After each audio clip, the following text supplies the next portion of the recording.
Did your family ever disown you for tossing curry goat to the side and Jamaican patties? I mean, are you even allowed to go back to Jamaica?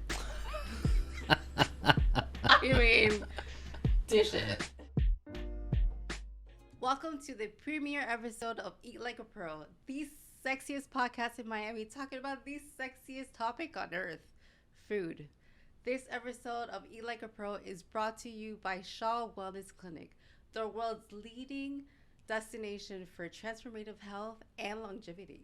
At Shaw, wellness isn't a trend, it's a lifestyle rooted in science, innovation, and holistic healing. From cutting edge detox and nutrition therapies to rejuvenating mind body programs, Shaw is designed to elevate your health to the highest expression. We're talking personalized longevity protocols, nutrition plans that heal from the inside out, and a serene, luxurious setting that redefines what it means to reset. Whether you're looking to optimize your performance, boost your immune system, or simply recharge, Shaw is where you need to start. Begin your journey at shawwellness.com because eating like a pro means living like one too. Now let's dive into today's episode. And joining me today is a man who proves you can have both plants and pecs. Vegan bodybuilder, coach, and spiritual powerhouse, Torre Washington is here to show us how to eat like a pro. Torre, thank you so much for joining us today. I know you're super busy flexing and lifting and saving the world one tofu block at a time. I feel special. Thank you so much. I like your intro, the plants and pecs. Right? That's I actually mean, pretty cool. I never heard that before. it's think fine. I'm gonna have to. I'm gonna have to use that one. Stop it. Give me credit. Plants and pecs. Oh Okay, my God. all right. I like that. No, but I appreciate you. Giving me this opportunity to share my journey with the For world and another sure. facet of life. Listen, guys, we are amongst celebrities, so. Thank you very much. Thank you. Thank you. Thank you. Thank you.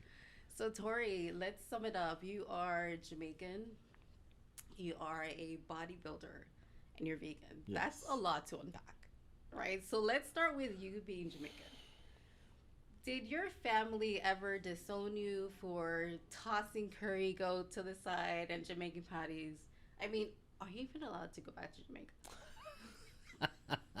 I mean, dish it. Yeah.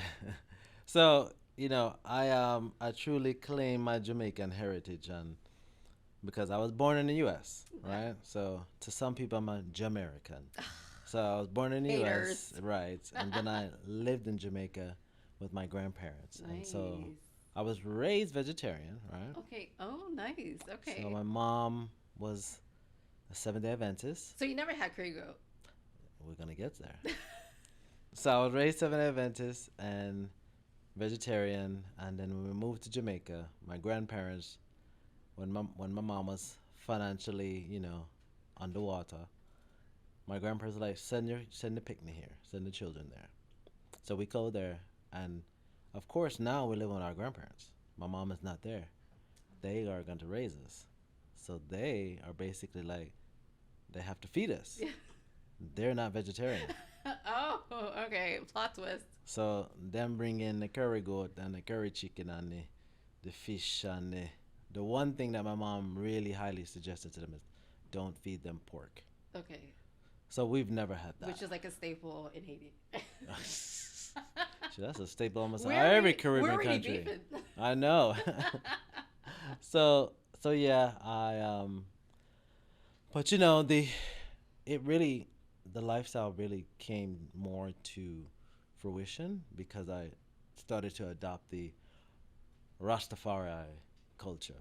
And Okay. once I recognized that Rastafari was Aital, that's when it propelled me into this lifestyle of plants over another being's life.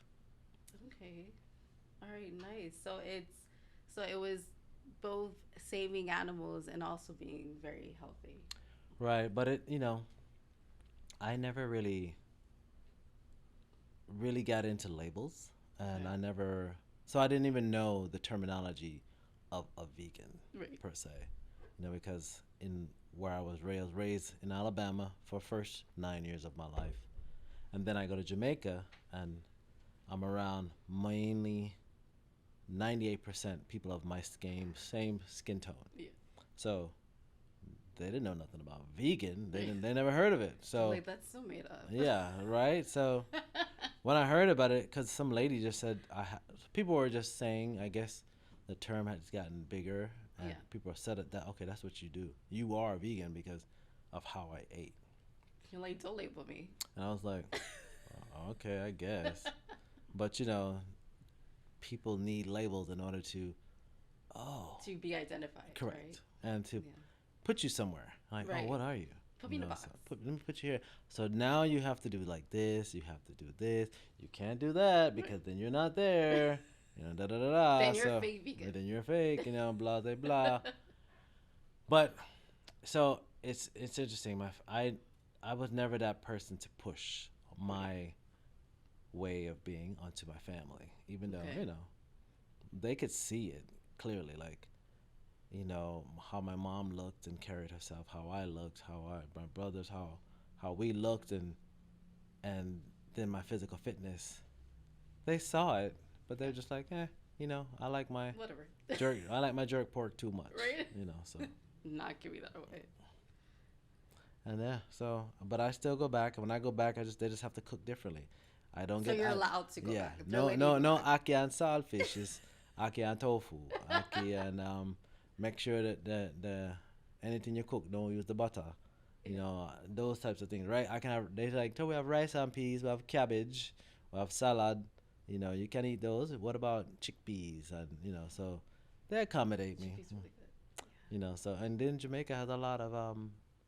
I'm actually having to go. I need to go back this year because I haven't been back in a while, so I'm going back. Nice. And it's always nice to go back to your roots and be around family. Yeah. Yeah, it's always nice. Reset, because after my mother's passing, it was like, all right, it's time to evolve more, take on her spirit. And now, whatever she put into me, now I just become better.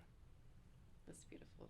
And so you've always lived in that duality of being in a family that's vegan and a family that's not. So was it easy to transition? Was it easy to be a part of something like that? What do you mean, like it's part of? Because your family in Jamaica. Oh yeah. It was for me. It's easy because I'm But young, like when you were young, like were you a oh healthy well, eater? Were you? because my mother was very on top of us about that. Okay. We didn't go to people's house much, and if we did, she made sure that she was there, Okay. and she made the requirements known, like Okay. what they eat, what they don't eat.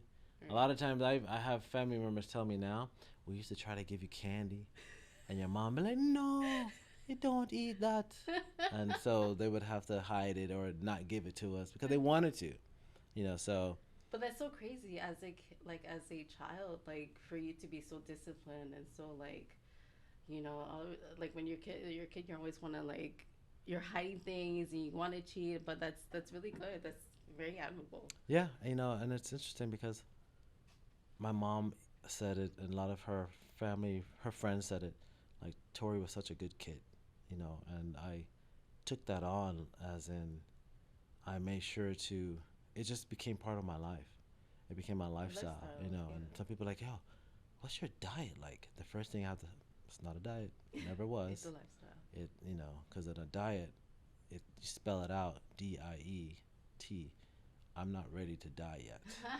I love that's that. not it. I'm here to thrive. I'm Oh my living. God. I'm still in that one. You can take plants. Plants of sometimes. Peck.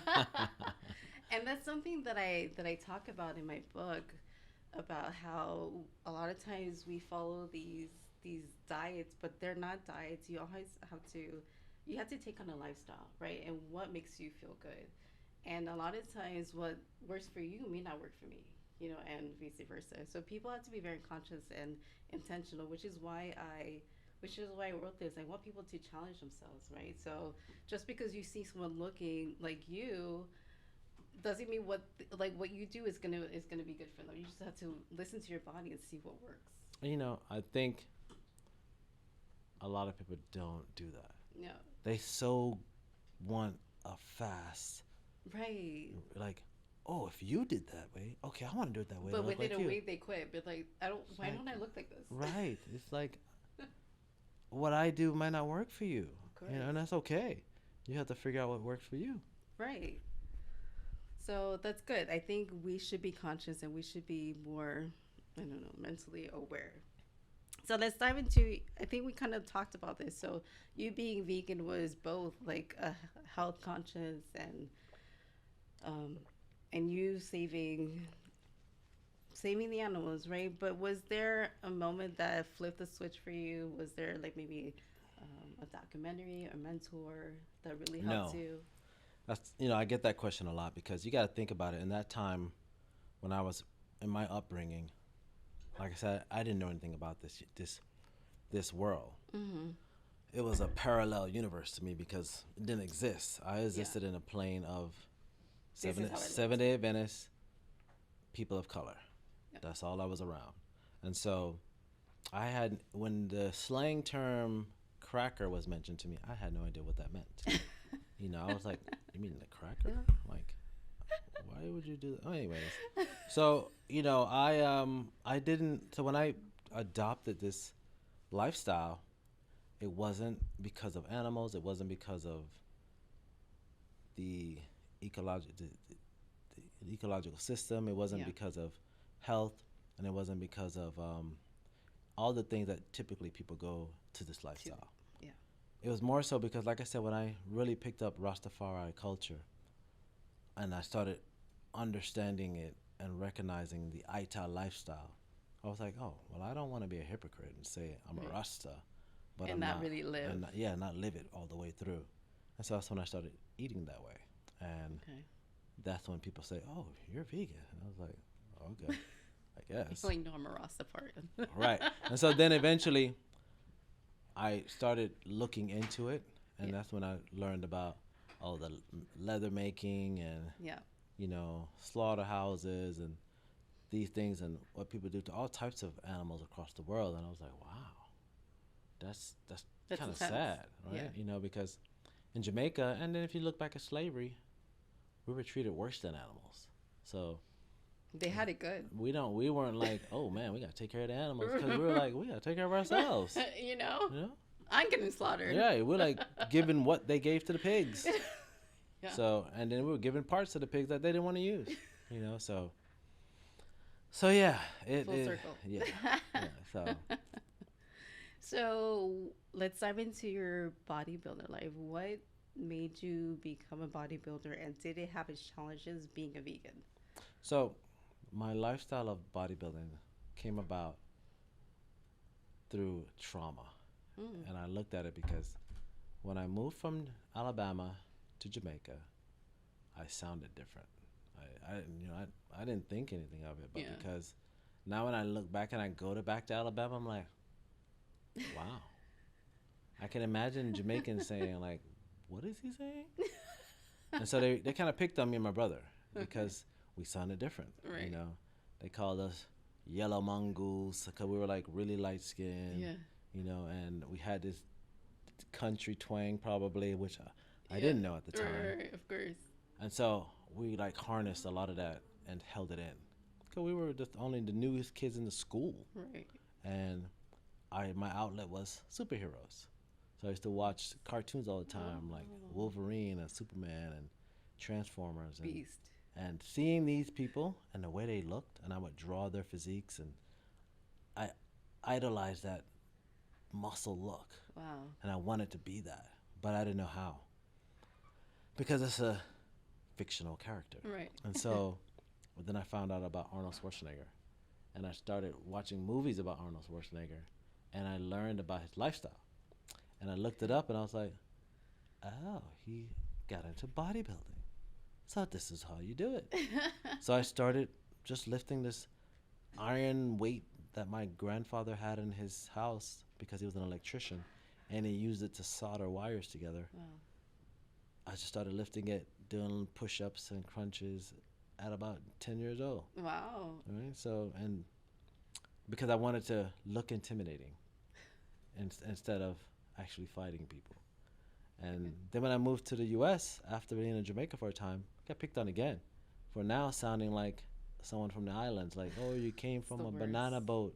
You Kids know, are the and, worst. oh my gosh. And it was like, well, dang, now I need to be a white kid You know, because you can't win. the white kids get it better than us. And so I was like, so I just started really getting into working out more To be more intimidating. to be more intimidating.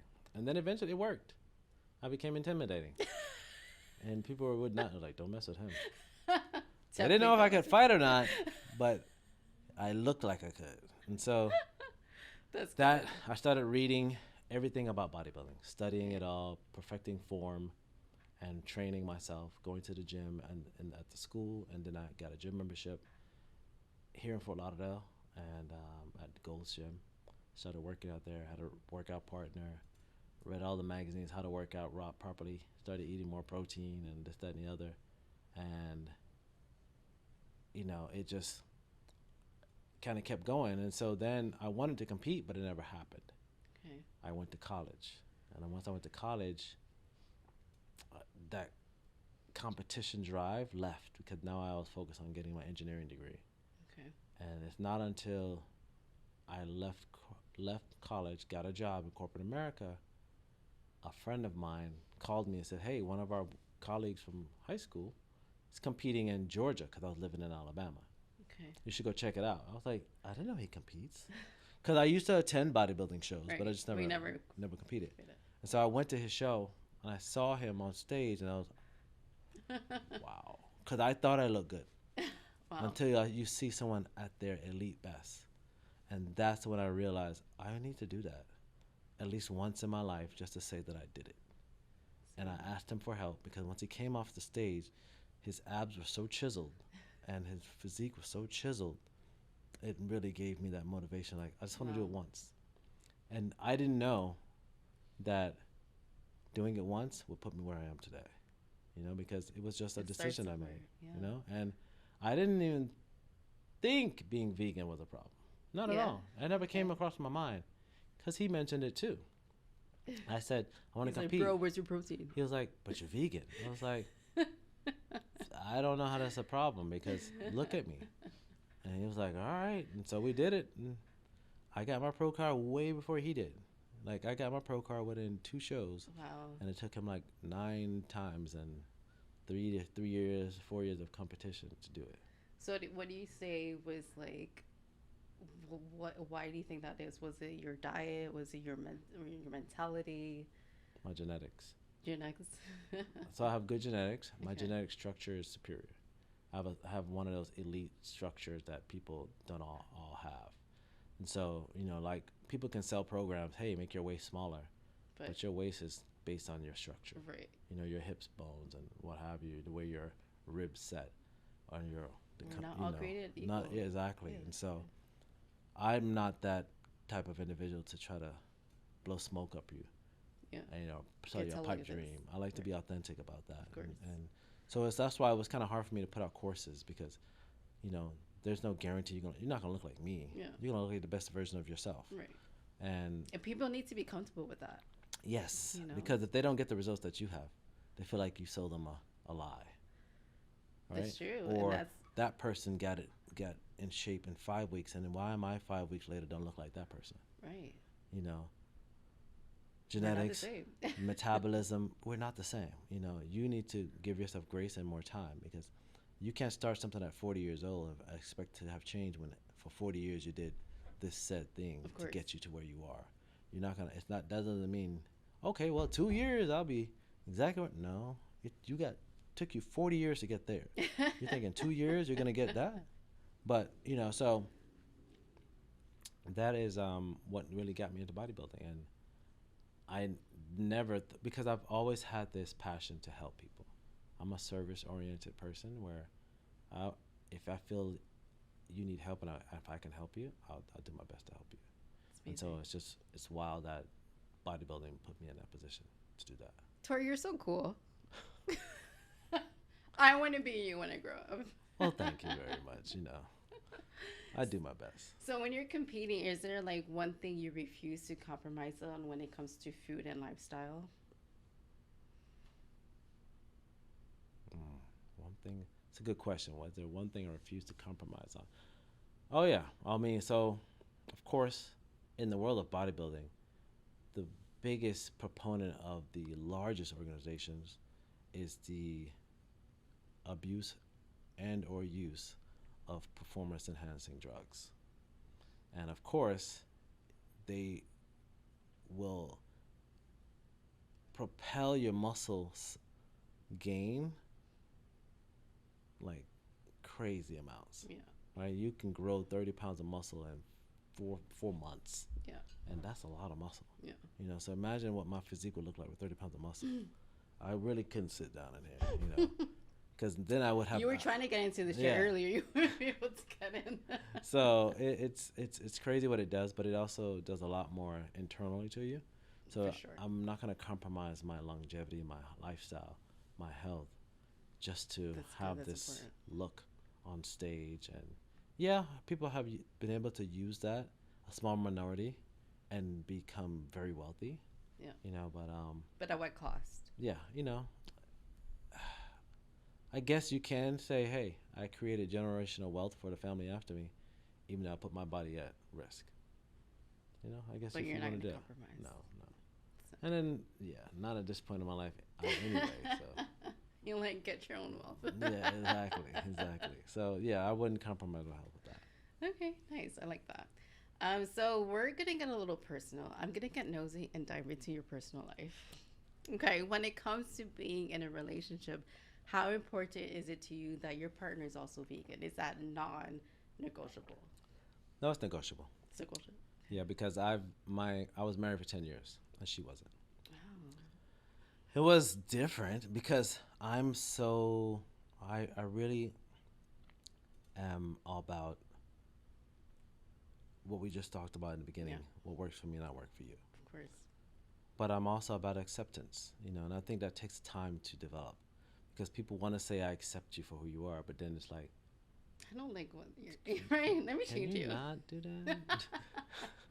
And so that's the tough thing about being human is Of course. we almost want everybody to be like us, Right. but then the reality is if everyone is like us, How that wouldn't be fun. boring. Yeah. Like I mean, if you everyone's think like, it'd be cool? if everyone's like me, I don't know. That's what I'm saying. In theory, it sounds like that wouldn't be too bad.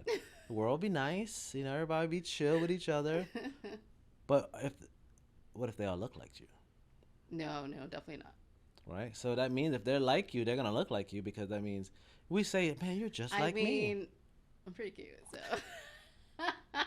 it's not such a bad thing. So it's negotiable. I don't mind. I like a person that is able to be flexible and do things and not just be like, ill. I don't want that. But Right. that's the part that it's weird because the person that is not quote unquote vegan, Yeah. they can eat vegan. But on the other side, Right. we're not like, oh yeah, let's go to the steakhouse. No. You're like, So no. that's where it's kind of odd because you see, then that causes the friction. after a while because it's like, well, I want to go here, but there's really nothing for you there. And I guess you have to be at the point like, you know, it's fine. I'll just go get some fries or just get a salad, Yeah. you know, because I know you like it. And, Okay. you know, you do that only once in a while. But you prefer being with someone who kind of has of course, that same, you know. And that's for sure. because it gives you more to connect on, but we always tend to look to have something outside of us to connect when why do we always need that, you know? Right. It's almost as if society has made that a prerequisite for us to have a great relationship. And Absolutely. sometimes that doesn't work. Of course. Yeah. I mean, So people are going to say, oh, we have so much in common. I think this is my soulmate. And then but do you really? Until they start leaving things around the house, and you're like, okay. Doing certain things. It's really sad that we just cannot. It's hard for people to just start with real truth and honesty. I think it's tough because you want to impress that person so bad. Exactly. I think when you start out in a relationship, you kind of just want that person to see what they want to see, you know, and until you get comfortable and you just leave it all out, you're like, wait, what? That wasn't you a year ago. They're like, well, I got comfy. Yeah. And that's just man. You gotta. Sometimes like you just gotta do it. Like, I gotta fart. Excuse me. And just do it. And if they're like, but whatever. And that was me. That was more like I was married for 10 years as well. And that was more me. It was more like not until so many things that he did that I was not even aware about. So I always tell people, like, I always wish it was infidelity, but it wasn't. I feel like infidelity you can kind of work through, but when it's like a personality flaw, like, how do you even change that? Like, And that's the thing. I think sometimes we go into hoping to change the person when well, we shouldn't. I think if you're not even aware about like what to change, or like when you're blindsided, that's like even worse. So, Yeah. so we're talking about you, not my personal life. Let's move on. What is more attractive to you? Someone who hits the gym or someone who can hold their own in a plant-based kitchen?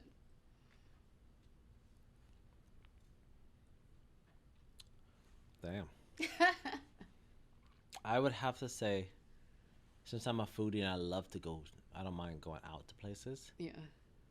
Gym. Gym? Because then I know that they're gonna always want to make. Because I'm not gonna say men, but I like physical appearance. Of course. If I'm not attracted Especially to you, in your Miami physically, then yeah, we both will age, but you need to age gracefully. I know I'm gonna age well. Like, if you're not doing it, it's not gonna. You're gonna age bad, and Yeah. I want to continue to be attracted to you in that way. That's important. Yeah, because you can learn to cook.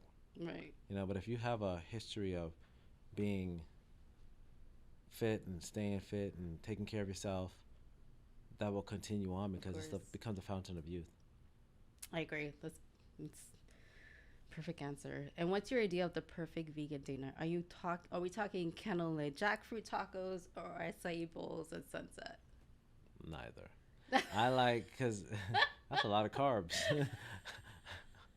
I want to go and have, if we're going to do something like that, I'm going to have some tofu in there, something more Caribbean style. So, okay. When I say Caribbean meal style, like some jerk tofu or some rice and peas or some dumpling and some yellow yam and some pumpkin or something like that, something that's more soulful. Yeah, acai bowl, that's hippie. And then I need to eat. Jackfruit tacos, like what the that's like yeah. Ladies, take notes. What we doing, man? Jackfruit tacos. You're like, we're not eating. I don't even. I haven't had an acai bowl in so long. Oh my god! Now that I said that out loud, me too. That's because that was such a big thing. Yeah, it was still kind of are, but it was like a trend. Yeah, it really was. Like frozen yogurts. Yeah, and I was like, I never really was into them. It was just like they're alright, but they weren't. You know what? They weren't. I think I had an acai bowl like twice. Yeah, it's not that many times because it was like too much. Yeah, it's like okay, I don't. It's overloaded. Yes. Yeah. It's like you get this, and then you keep eating it. Just this, and this, and they drizzle on it. It's like, come on, man. It's giving too much. Yeah. No, I'm good. And do you feel like being vegan has helped you attract more conscious relationships? Well, I started out very militant. Not started. It's when I got to college. So when I got to college, I went to a historically black college. Mm-hmm. And I was talking to somebody about this the other day. That black is a characteristic, not a description of a person. So you're wearing black, I'm wearing black. This is not people. No, we're matching. Right. Crazy. So it's interesting that we accepted this as a description for us. Like, we're black people. No, this is black. So, I mean, there are people. Yeah, but not like that. I mean, I know what you're talking about. But now that describes a whole race of humans, right? Because of this color that someone created and said, "Hey, this is what you should do." But and so that conscious thought process I have started once I really dove into the lifestyle of being a Rasta. I started reading more about just historical events, history, I became a sponge, and I wanted to just learn more and more and more. Studied various religious beliefs and ideologies, and to the point where people were like, "Man, you're so conscious." And so consciousness became my lifestyle, and but it also was also to a fault because I analyzed everything, Yeah. and I'm an engineer, so I was doing that with everything. I was always analyze. I would even analyze, does she like me? Things like that. So Yeah. I would overanalyze, and so I The started worst. to attract people that really wanted to talk more about conscious events and conscious things, That's good. and so it it just became a part of my lifestyle. Now I'm not as much there. I'm more.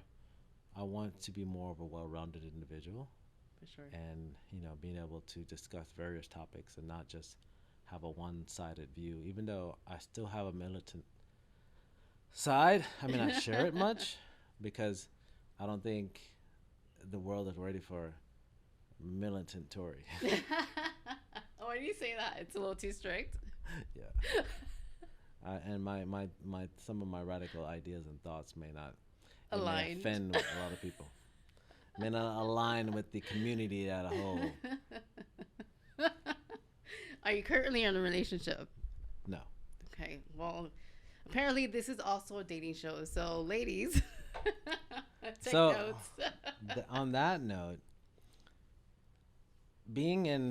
I was married twice. The second one was kind of a fluke, Okay. but and it kind of gave me a bad taste at the time for Latinas Ooh. Okay. because they can tend to be very Feisty. like feisty, but jealous and possessive, and they don't get You're their mine. way. Yeah, mio, it's mine. Yeah. No, and I was like, I'm a free guy. Like I like Yeah. to chill. I might be really friendly with you, but I'm not trying to Right. hit on Holla. you. Yeah. It's like, but some women think that if I am doing that, no, It's a pump your dumb brakes. thing. I'm not trying to really holler. It's just Yeah. how I am. And sometimes they don't like that. They think that every woman is a threat.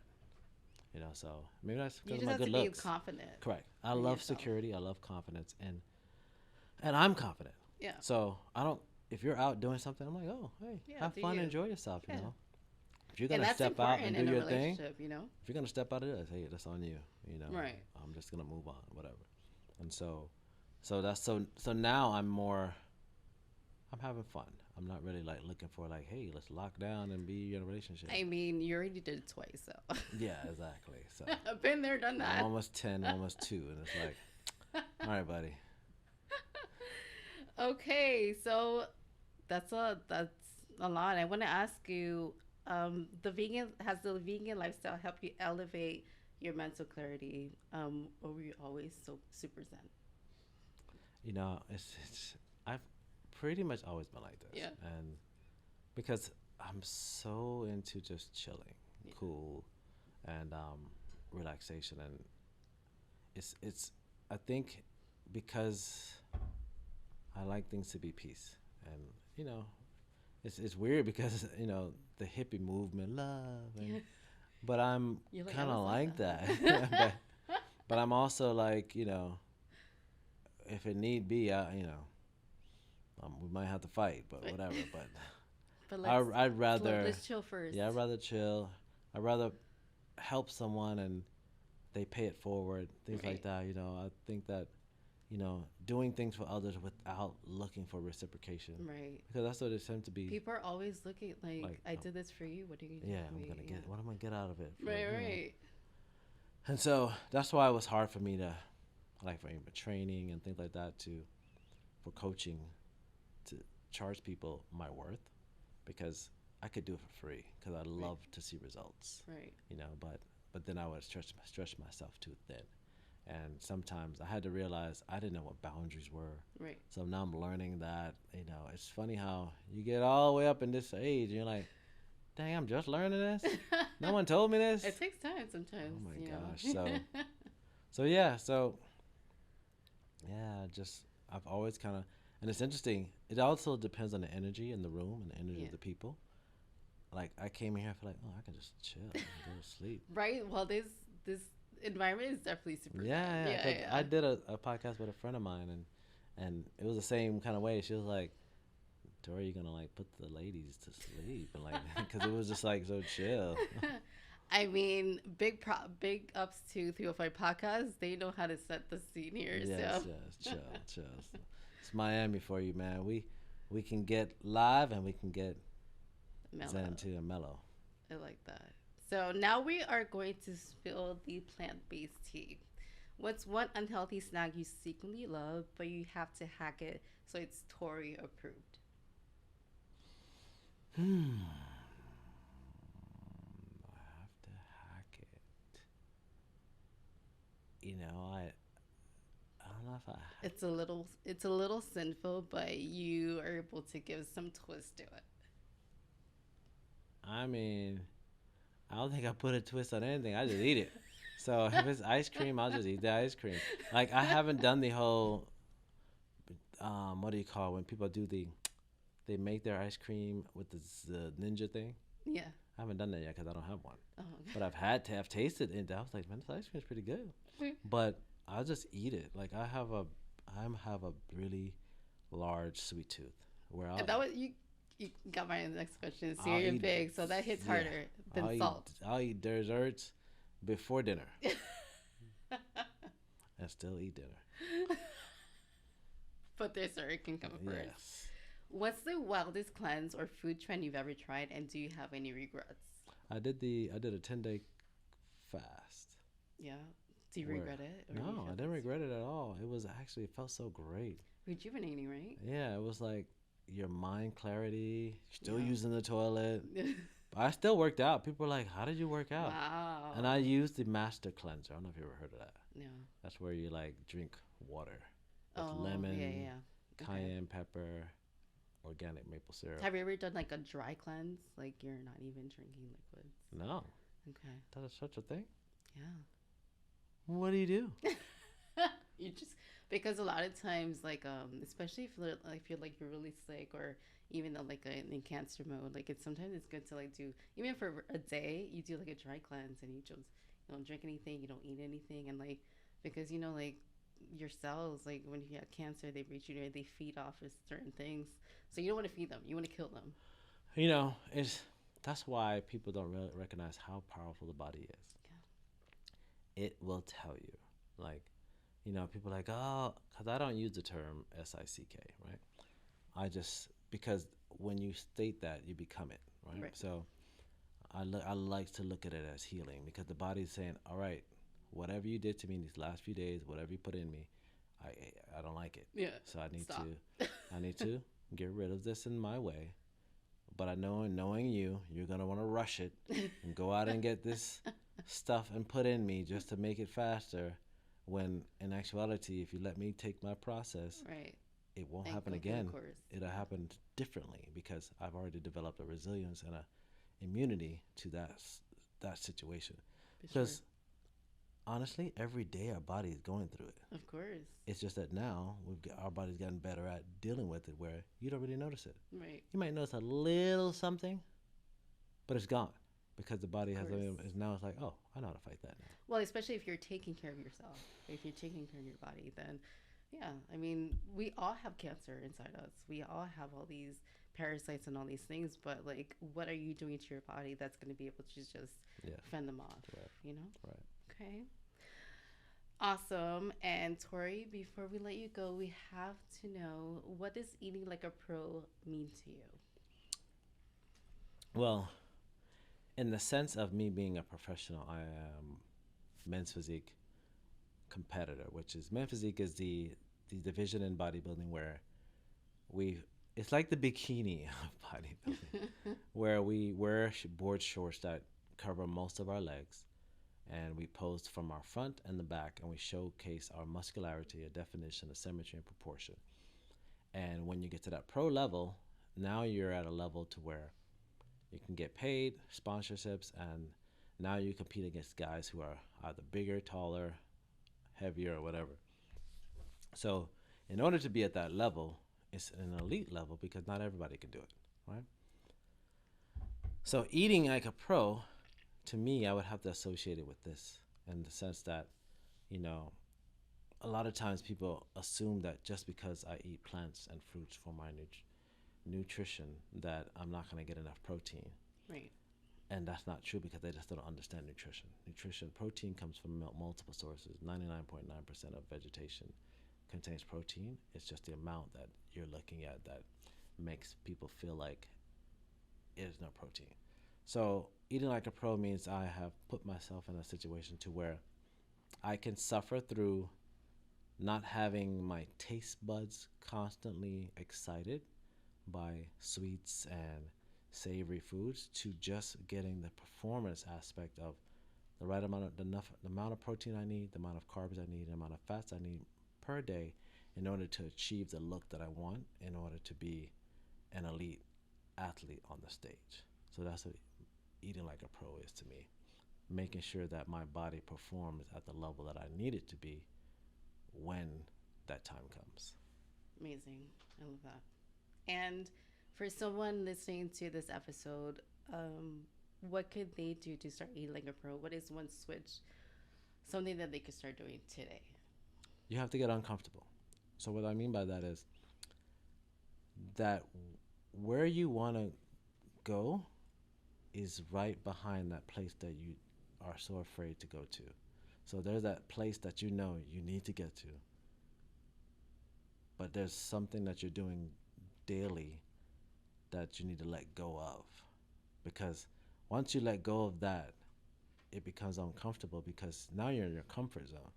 And then you're wondering why I'm not getting there. Because there's something that is uncomfortable that you're hiding from. And once you start doing that, even if it's just one thing that you do daily, that you find out that you're able to win the day of that one thing, it just propels you to, okay, I was able to do that. Now I can do the next thing. Because for me, it was waking up at 4 a.m. just to kind of give it see what would happen. Wow. That's what put me at a level to where that last show I did on May 10th after my mom passed, I won it because I just said I got to get uncomfortable. Because it's not comfortable getting up at 4 a.m. Yeah. You're like, that's pretty early. I do 6. 4 is pretty crazy. Yeah, 4 is crazy. And I was like, all right. And is that something you do daily? No. No. I've been meaning to get back to it because I realized that I did it for a great 2-3 weeks. Okay. And then I was like, because you don't necessarily have to do it all the time. Right. It's just kind of like fasting, showing that okay, I can do something uncomfortable. Right. And then you get the result you want. But then it's like, wait, if I got the result that I want by doing that uncomfortable thing, why don't I do it all the time? Because that means that all these results that I'm looking for in other areas of my life, I need to apply it there as well. And I think we forget to do that. Because we apply it in one area of life, get the result, and we don't apply it in other areas. Because I tell people all the time, you got that job because you kept going for it. Right. And they were like, oh, I can't do that. But you got that job. So you can do whatever you really want to do. Yeah. You can. You always can. There's always something that you've done in your life. You really want it and you got it. It's a mental thing. Yeah.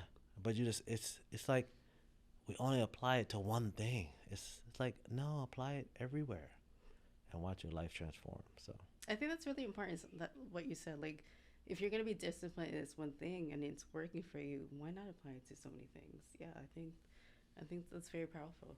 Thank you for that. It just takes time. Yeah, it definitely does. Yeah. Thank you, Torre, so much for joining me today and showing us how to eat with power, live with purpose, and grow with plants. Those of you out there, I hope that Torre was able to inspire you to eat like a pro if you're not doing so, or keep eating like a pro if you are. Don't forget to grab a copy of your book on Amazon, Eat Like a Pro. And until next time, eat well and live fully.